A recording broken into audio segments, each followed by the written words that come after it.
kabajamtoota keenya guyyaa har'aa interview nama lama isiniif qabadheen dhiyaadheen dhufe. Namni lama sunis Dr. Hangaasaa Ibraahimii fi akkasumallee Kaabbuttaati jechuudha. Mee duraan dursaa Dr. Hangaasaadhaan afeera. Dr. Hangaasaa mee ati hiriyaa taayyatii saahiba taayyatii yeroo baay'ee walitti dhiyeenya qabdu hin sobinii dhugaa Oromummaa dhugaa Rabbi dubbadhu.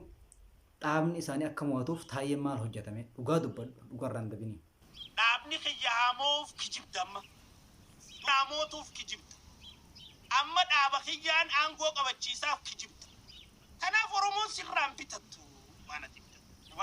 Hayyee galatoomii Kaabbuttaa mee hayyee Kaabbuttaa uummata Oromoo naga gaafadhuuti seeni yoo naga gaafachuu beekta naga gaafadhume. ماركفوني السلام عليكم ورحمة الله وبركاته جرتو كبجمتوتا في جال Kaabbuttaa galatoomii mee sirba dhugaan jaallattu sirba jaallattu qalbii kee keessatti sirba dhugaan jaallattu afeermee uummata.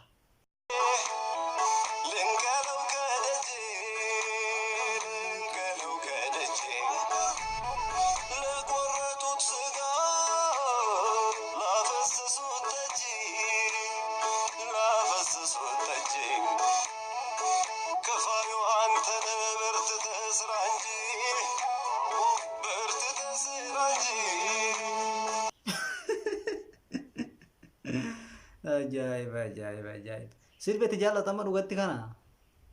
Afaan Oromoo akkama interview afaan Oromootiin godhutti jira sirba Oromoon affeertu. Hayyaa ta'u mee hundaafuu akkanuma isin bilisiginnaanii kanaan nuti itti aanutti dabarra jechuudha. Kaabbuttaa dhugaa dubbadhuuti anis bilisiginnaa jettee bilisiginnaaf isin dabanii dhugaa Rabbii dubbadhu. Taayyee fa'aa mee hojiin isaanii maali? Hojii taayyee fa'aadhaan nuuf. hattoonni fi warroottan gartee Oromoo golan naqee Oromiyaa ajee hulaatti cufee sigalee Oromoo cunachuu barbaadu. Ammallee mee Kaabbuttaa sumaafan gaafii dhiyeessa. Mee Jawaar nama akkam dhugaa dubbadhu Jawaar nama akkamii?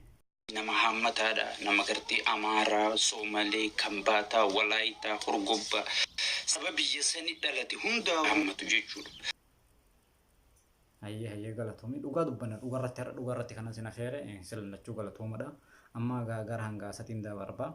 Dr. Hangaasaa gaafiin kee gama kee darbaa. Mee eefa biyya galtee gara bilisiginnaa ida'amtee jirta. Bilisiginnaa mee biyya bulchuu ni dandeessi? Yoo biyya tana bulchuu danda'an akkamitti bulchiti? Dhugaa nuuf himi. Tooftaa shiraa namni shiraan xaxabe wanni inni danda'u shiruma biyya bulchuu hin danda'u. Uummata Oromoo bira fudhatamni isaa xiqqaachaa deemuudhaan jaalaltiin uummata Oromoo bira qabu bakka dhabuusaa eega ifarke tooftaa ittiin siyaasaa keessa deebi'u uummachuudhaaf. Galatoomii Dr. Hangaasaa isinis galatooma. Hayyee Dr. Hangaasaa ammallee sumattiin deebi'a. Mee eefaa biyya galte maaliif jijjiiramte dhugaa dubbadhuuti? Warra diyaaspooratiifis dhaamsataa namoondaafis dhaamsataa waan jijjiiramteef noo ibsi. Maallaqa alaa gurraacha uummataa kanaan maallaqa sassaabachuu eegalee. Haydoorwaal. Hayyee galatoomii Dr. Hangaasaatis. Abbaan footodha eenyu? Abbaan footoo iddoodhuma gaheetti footoo ka'uudhaan beekamu eenyu akka Itoophiyaattis akka addunyaattis naaf himi.